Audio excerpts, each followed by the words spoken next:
नमस्कार दोस्तों, भारत एक सोच देख रहे हैं आप। दोस्तों 17 सीटों पर कांग्रेस पार्टी उत्तर प्रदेश में चुनाव लड़ने जा रही है। उत्तर प्रदेश में 80 लोकसभा सीटें हैं और उसमें से 17 सीटें समाजवादी पार्टी की तरफ से दी गई हैं कांग्रेस पार्टी को। हमने जब पहले वीडियो आपके लिए लेकर आए थे उसमें बताया था कि 10 सीटों पर कौन से प्रत्याशी हो सकते हैं, कौन कौन चुनाव लड़ सकता है और इस लिस्ट में कौन कौन लोग शामिल हैं वो हम आपको बताने की कोशिश कर रहे थे। और एक बार फिर से हम आपको बताने जा रहे हैं कि आखिर वो बची हुई 7 सीटों पर कौन कौन से प्रत्याशी होंगे। तो 7 सीटों पर वो सीट कौन कौन सी हैं और प्रत्याशी कौन कौन से हो सकते हैं वो हम आपको बताने जा रहे हैं। अखिलेश यादव के साथ गठबंधन के बाद रणनीति क्या है कांग्रेस पार्टी की, रणनीति क्या है यहां पर राहुल गांधी की उत्तर प्रदेश को लेकर, इन प्रत्याशियों को देखकर और उनके नाम सुनकर आप समझ जाएंगे। चलिए शुरू करते हैं और बताते हैं कि करके वो नाम जो कि लोकसभा चुनाव में 2024 में चुनाव लड़ते हुए दिखाई देंगे। दोस्तों सबसे पहला नाम आता है झांसी का। झांसी की अगर हम बात करते हैं वहां से प्रदीप जैन आदित्य चुनाव लड़ सकते हैं कांग्रेस पार्टी की तरफ से। जी हां, प्रदीप जैन आदित्य कौन है ये प्रदीप जैन आदित्य, उनका राजनीतिक सफर क्या है वो हम आपको बताते हैं। 2007 में झांसी विधानसभा सीट से कांग्रेस के सिंबल पर विधायक चुने गए थे। 2009 में लोकसभा चुनाव में झांसी सीट से कांग्रेस के सिंबल पर सांसद बने थे। 2009 से 2014 तक यूपीए 2 के कार्यकाल के दौरान प्रदीप जैन आदित्य को केंद्रीय कैबिनेट में ग्रामीण विकास राज्य मंत्री बनाया गया था। तो ये रहा झांसी का हाल और झांसी में प्रदीप जैन आदित्य चुनाव लड़ते हुए आपको दिखाई दे सकते हैं। दूसरा सीट कौन सी है, दूसरी सीट कौन सी है दोस्तों वो आप सुन लीजिए। दूसरी सीट है बुलंदशहर। बुलंदशहर से 3 नाम सामने आए हैं दोस्तों, एक नहीं बल्कि 3 नाम सामने आए हैं। बुलंदशहर सीट की बात हम कर रहे हैं जहां से प्रशांत वाल्मीकि, अमरीश गौतम, शिवराम वाल्मीकि इनके नाम चल रहे हैं। दोस्तों इन तीनों में से कोई एक प्रत्याशी बनाया जा सकता है।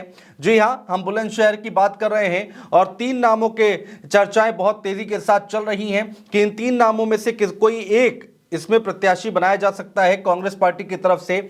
प्रशांत वाल्मीकि, शिवराम वाल्मीकि और अमरीश गौतम, इन 3 नामों की चर्चाएं बहुत तेजी के साथ चल रही हैं। दोस्तों इससे पहले समाजवादी पार्टी की भी लिस्ट हमने आपको बताई थी और जब आधिकारिक लिस्ट जारी की गई समाजवादी पार्टी की तरफ से तो 1-2 नाम छोड़कर करीब करीब सारे नाम वही निकले थे, वही नाम हमारे सामने आए थे जो हम पहले आपको बता चुके थे। और एक बार फिर से कांग्रेस पार्टी की तरफ से कौन से नाम शामिल किए जा सकते हैं उन नामों के बारे में हम आपको बता रहे हैं। अब दोस्तों आ जाते हैं गाजियाबाद की सीट को लेकर। गाजियाबाद जो कि दिल्ली से सटा हुआ इलाका है, दिल्ली एनसीआर का इलाका है, यहां से डॉली शर्मा को टिकट दिया जा सकता है। जी हां, सपा ने गाजियाबाद की लोकसभा जो सीट है वो कांग्रेस पार्टी के खाते में डाली है और गाजियाबाद में कांग्रेस 2004 के बाद से जीत हासिल नहीं कर पाई है। डॉली शर्मा कौन है? डॉली शर्मा कांग्रेस की राष्ट्रीय प्रवक्ता हैं। लगातार टीवी डिबेट में भी आप उनको देखते होंगे और बड़ी मुखर होकर वो कांग्रेस पार्टी का पक्ष रखती हैं।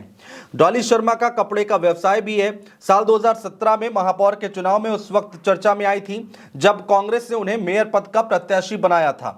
डॉली शर्मा मेयर के चुनाव में हार गई थी और 2019 में भी उनको हार का मुंह देखना पड़ा था और एक बार फिर से यह कहा जा रहा है कि डॉली शर्मा को प्रत्याशी बनाया जा सकता है। चौथा नाम कौन सा है दोस्तों? ये बची हुई 7 सीटें जो हैं वो हम आपको बता रहे हैं। चौथा नाम है प्रदीप माथुर का। प्रदीप माथुर जो कि 2012 में मथुरा से विधानसभा चुनाव उन्होंने जीता था और 4 बार के विधायक रह चुके हैं, 4 बार विधायकी जीत कर जा चुके हैं। वरिष्ठ नेता हैं, बड़े नेता हैं जिनको इस बार टिकट दिया जा सकता है।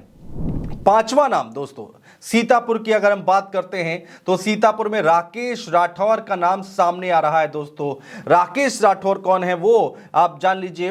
राकेश राठौर 2017 में बीजेपी से विधायक चुनकर आए थे और फिर उन्होंने सपा समाजवादी पार्टी को ज्वाइन कर लिया था और उसके बाद वो कांग्रेस का उन्होंने हाथ थाम लिया और अब ये कहा जा रहा है कि सीतापुर से राकेश राठौर को टिकट दिया जा सकता है। लखनऊ के पास की सीट है दोस्तों बाराबंकी। बाराबंकी सीट से कौन यहां पर चुनाव लड़ सकता है वो हम आपको बता रहे हैं। तनुज पुनिया तनुज पुनिया का नाम सामने आ रहा है। कहा यह जा रहा है कि तनुज पुनिया को यहां से टिकट दिया जाएगा। तनुज पुनिया कांग्रेस के बड़े नेता पीएल पुनिया के बेटे हैं। उन्होंने आईआईटी रुड़की से पढ़ाई की और उसके बाद फिर वो विदेश चले गए। विदेश में नौकरी का ऑफर उन्होंने ठुकरा दिया और वो अपने पिता की सियासी विरासत को अब आगे बढ़ा रहे हैं, संभाल रहे हैं। और कहा यह जा रहा है कि पीएल पुनिया के बेटे तनुज पुनिया को अब बाराबंकी से टिकट दे सकती है कांग्रेस पार्टी। सातवां और आखिरी नाम किसका आता है दोस्तों, वो हम आपको बताने जा रहे हैं। देवरिया सीट से कौन चुनाव लड़ सकता है। देवरिया सीट से भी दो नाम सामने आ रहे हैं। अजय कुमार लल्लू और अखिलेश प्रताप सिंह का नाम सामने आ रहा है दोस्तों। इन दो में से कोई एक चुनाव लड़ता हुआ लोकसभा का 2024 का कांग्रेस पार्टी के टिकट से देवरिया से चुनाव लड़ सकता है, दिखाई दे सकता है। अजय कुमार लल्लू की बात अगर हम करते हैं तो प्रदेश अध्यक्ष रह चुके हैं उत्तर प्रदेश में अजय कुमार लल्लू। वो कांग्रेस महासचिव प्रियंका गांधी के खासम खास माने जाते हैं और प्रियंका गांधी जब भी यूपी दौरे में आती हैं, यूपी दौरे पर आती हैं तो उनके साथ हमेशा नजर आते हैं। तो ये 7 नाम हमने आपको बताए कि आखिर कौन कौन यहां प्रत्याशी हो सकता है, कांग्रेस पार्टी की लिस्ट में शामिल हो सकता है। पहले हमने आपको बताए थे 10 नामों की लिस्ट आपको बताई थी कि 10 नाम में कौन कौन लोग प्रत्याशी हो सकते हैं, किनको किनको टिकट दिया जा सकता है। और अब ये 7 नाम हमारे सामने हैं। इनमें से ही ज्यादातर लोगों को टिकट मिलता हुआ आपको 2024 के चुनाव में दिखाई देगा दोस्तों। अब सवाल ये उठता है कि ये जो प्रत्याशी हैं कितने जिताऊ प्रत्याशी हैं। क्या ये सामने एनडीए यानी कि भारतीय जनता पार्टी को हरा पाएंगे? इसके बारे में आप हमें कमेंट करके दोस्तों जरूर बताइएगा। बहुत शुक्रिया।